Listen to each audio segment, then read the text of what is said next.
So this is now the first line treatment for perimenopausal symptoms as per NICE guidance.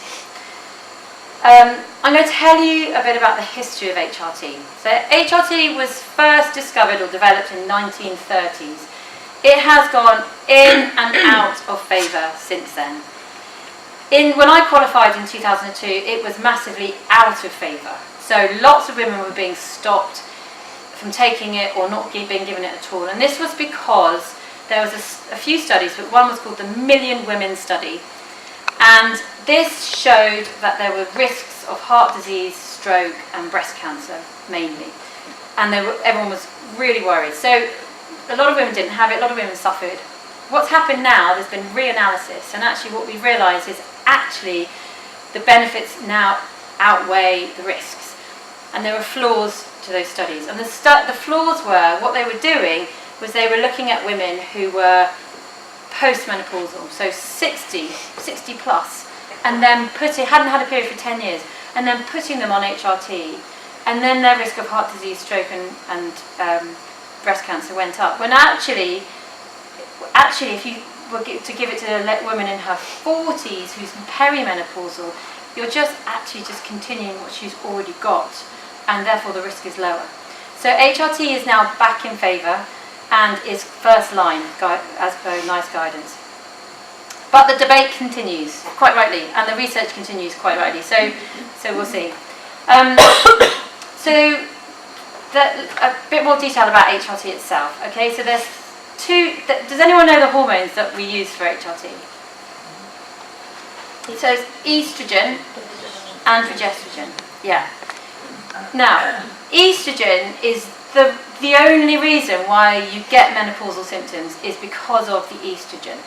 So in an ideal world, you'd just be given estrogen and then your symptoms would get better.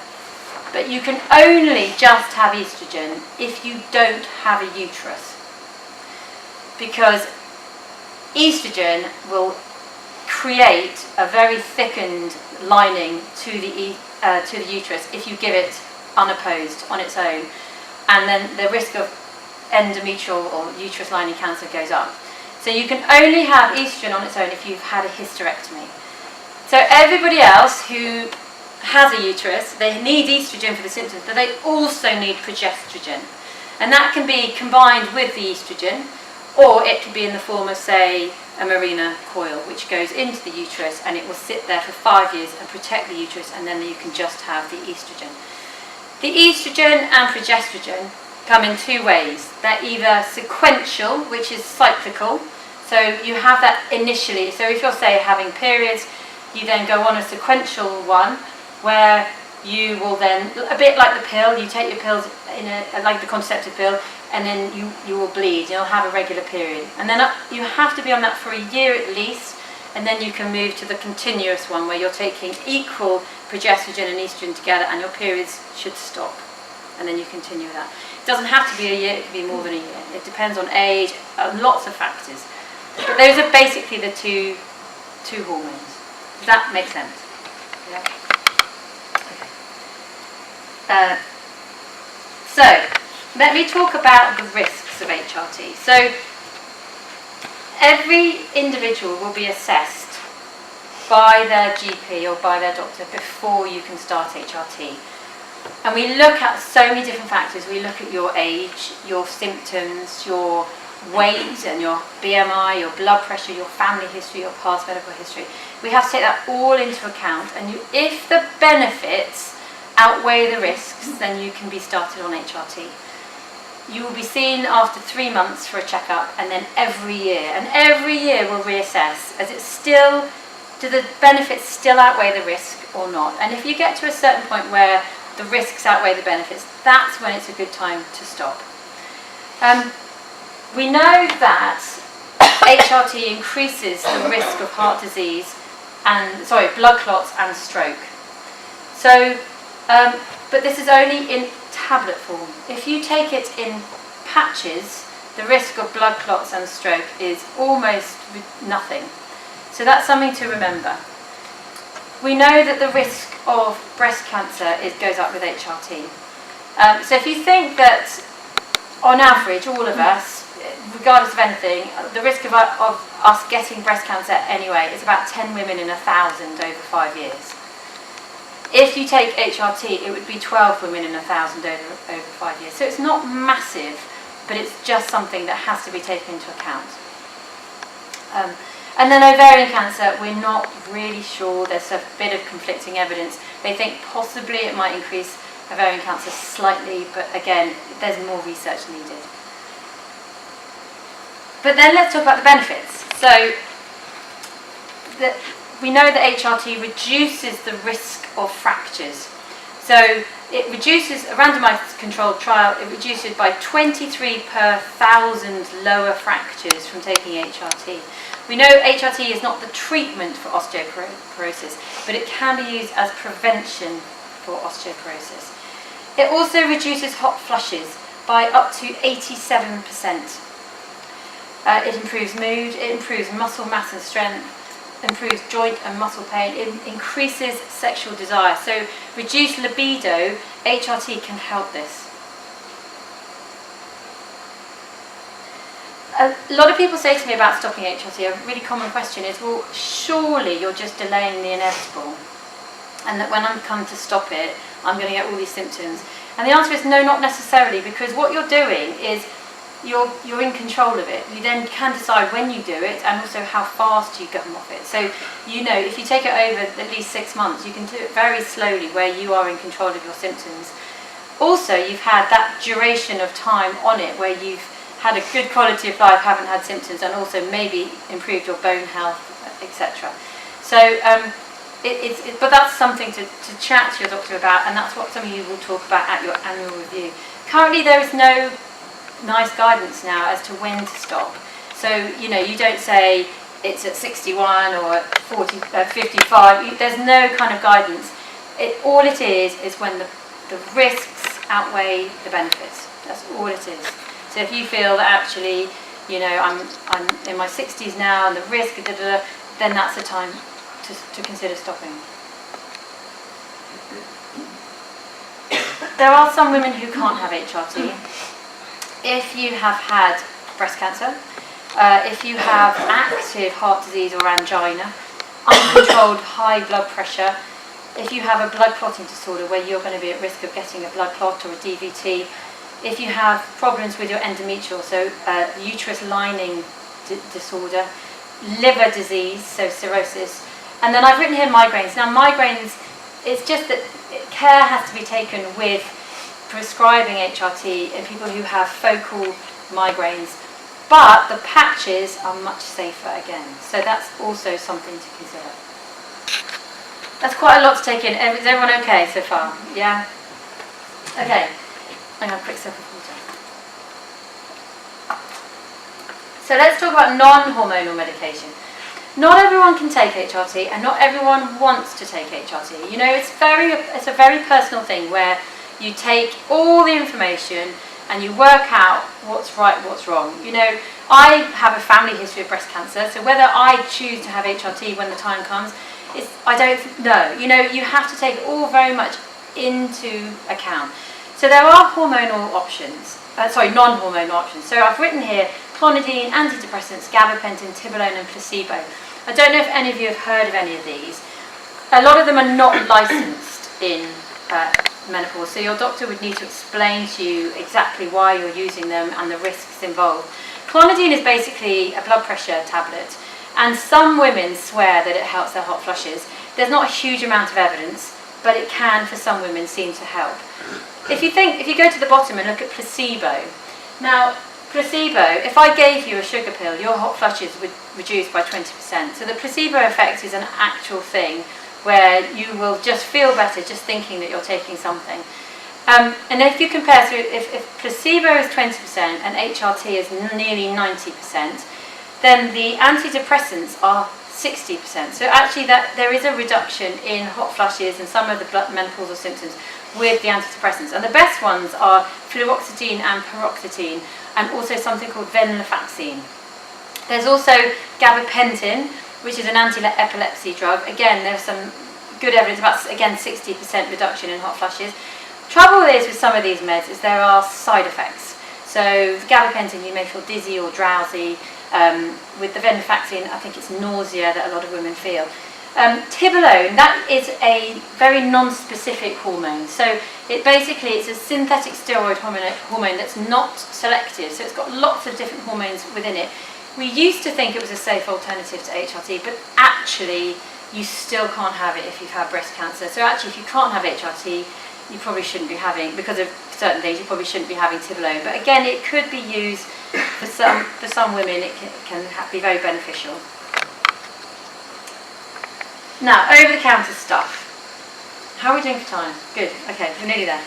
Herbal remedies. So I've listed here black cohosh, red clover, dong quai, evening primrose, ginseng. Now, as I say, if you go into these health food shops, you think, oh my goodness, what can I take? None of them have fantastic evidence to support them. In fact, the only one that does have any evidence is black cohosh, and that is equivocal, so it's not even strong evidence. But some women find that it helps them, and as long as it's not doing any harm, then I think absolutely take them if you want to try them. The only thing with black cohosh, yes? I had a question, because it's not on your list. I've been taking vitamin B6, and yeah, that's listed for women's health and various things. So have you found it helpful? Well, I think so, but I don't know. Yeah. So I don't know. I mean, I think vitamin B6 is so this lady's taking vitamin B6. I don't know that it's good for the menopause, but certainly it's probably not bad for supplement in general. I'm always a bit dubious about supplements. I'm more of a kind of a try and get it through your diet kind of thing, because actually if you have a really good diet with lots of different vegetables and fish, and then you should be getting enough. But yes, certainly I'm if it helps.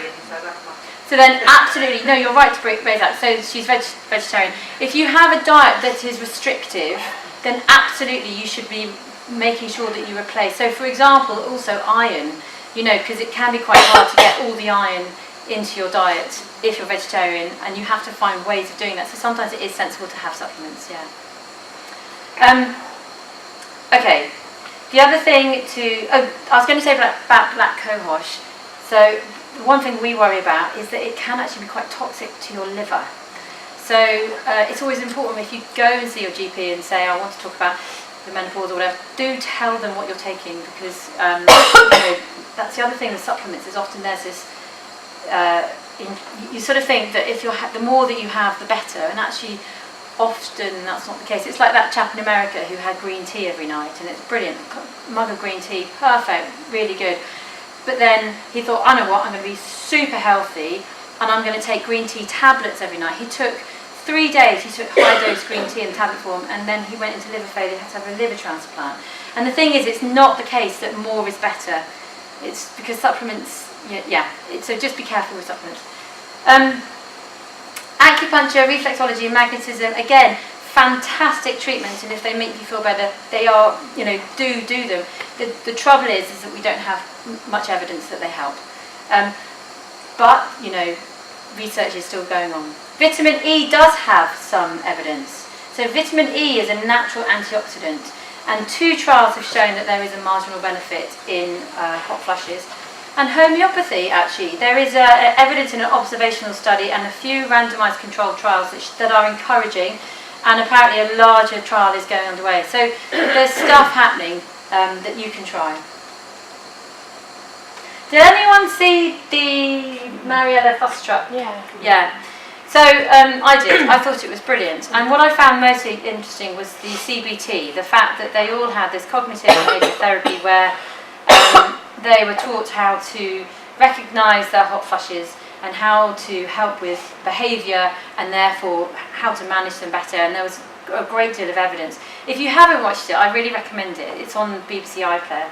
But the reason I put that there is that there is a place for talking therapies and cognitive behavioural therapy for symptoms of menopause. And actually, if you are somebody who just doesn't want to try medication, which absolutely is fine, because as I said before, it's a very personal journey, and it's whatever you kind of want to do. But explore these options, because they can be, for some women, really beneficial, and no side effects, and they don't cost them. They're very good. So see how you go. Fine. I promised I would come back to this. So this is, as I said before, genitourinary syndrome of the menopause. So this is when you have lack of estrogen in the vaginal, vulval, urethral areas. So you can have things like vaginal dryness, lack of lubrication, pain during sex, itching, soreness, burning, discomfort. You can get urinary symptoms like urgency, frequency. You can get recurrent urinary tract infections. You can get stress incontinence. These are all incredibly embarrassing symptoms for women, and yet 50% of women will get them, about most commonly after the menopause, but 50% of women will get them at least. So really common, and yet only 10% are actually getting the right treatment. And the treatment is 3 things you can try, but the best one really is the vaginal estrogen cream. So the vaginal estrogen cream, or pessary, or you can have it in a ring pessary or a vaginal tablet. And these you initially have every day for 2 weeks, and then you have twice weekly, and they will really help symptoms. They are very low risk, very low risk. I think they're equivalent of having 1 HRT tablet in a year, the amount you absorb. So they're really low risk, and they work exactly when you need them. And even if you are on HRT, these are really, really beneficial. And I sometimes see women who have recurrent urinary tract infections. They're like, why do I keep getting a UTI or urinary tract infection? And it's because of the changes, the lack of estrogen, the dryness, and the defence, the natural defence has gone in that area. And so the vaginal estrogens, they need to be prescribed. You get them from your GP. So do think about that. The only people that really can't have them are if you have estrogen receptive breast cancer, or if you have endometrial, so uterus cancer, then you really can't have it. But otherwise, definitely speak to a GP about it. Other things you can try are lubricants. Now, lubricants are basically thickening agents in a soluble water base, and they are great for sexual intercourse, for just basically acting as lubricant to just help things move smoother. Then you get moisturizers. So these are hydrophilic polymers, and these basically retain water in the vaginal wall better, and you use them a bit like the estrogen gels, but they are no risk. They're basically water based, and you can use them alongside the estrogen as well. So it's a win-win. There are 2 brands that I know of. One is called Yes! Exclamation mark, and one is called Replens, and you can buy them from any chemist over the counter. Right, I'm nearly done. So Mary. So as I say, Mary represents hundreds of women that I see. So for Mary, what I would suggest for her is lifestyle. So first of all, she needs to cut down the alcohol. I know for myself, sometimes I get home from work, I'm so stressed, you think the only way I can de-stress is to have a glass of wine. And actually that can often do more harm than good. She needs to cut down the alcohol, because if she cuts down the alcohol, she'll probably sleep better. If she sleeps better, she will probably wake up feeling more motivated. She'll be able to perhaps plan her diet a bit better, eat a bit more home-cooked food, maybe take with her a salad instead of having a sandwich out the machine. She needs to start exercising. She needs to take time for herself in her day to exercise. And if she exercises, she'll be more tired at night, so she'll sleep better. And it's this absolute vicious cycle that she's got herself into. She needs to basically take stock. If she exercises and sleeps better and has a better diet, her menopause symptoms and her memory will improve. So sometimes that on its own may be enough. But for someone like Mary, she might, at the age of 45, benefit from some HRT. So she could have a Mirena coil inserted, because her periods are really heavy. And what a Mirena coil will do is it will go into the uterus. Because the progestogen is there all the time, it stops the lining of the uterus from increasing. So it keeps it in a really thin, healthy state.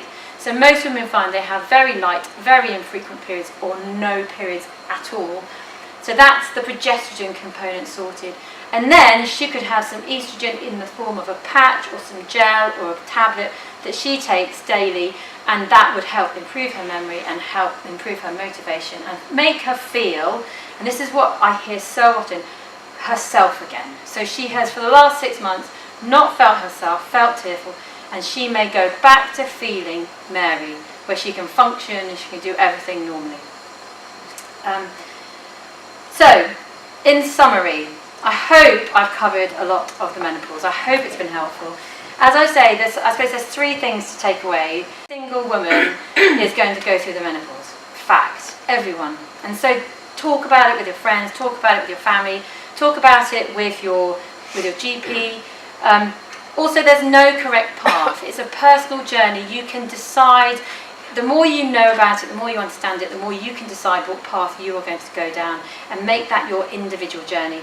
And my third thing is do start with lifestyle and diet. I can't recommend enough how much you're improving your lifestyle and your diet could actually really, really benefit you. Here is my website, thedigitalgp.com. I am on social media as The Digital GP on Twitter, Facebook and Instagram, and that's a scanner. You can go straight to my website. Do have a look. Please follow me. I'm on there every week, every few days, doing little snippets of not just the menopause. I do it on, last time I did postnasal drip, I've done viral warts, I've done all sorts of things. So have a look. And I would love your feedback. If you want to give Becky a message and just say whether you thought this was helpful or not. I'll be honest with you, this is the first time I've done the menopause talk. I've done a lot of exercise talk. So if you felt it was good, or if you felt it needed any more, then I'd be really grateful. And obviously if there's any questions, I'll be really happy to answer them. And thank you all for your time. Thank you.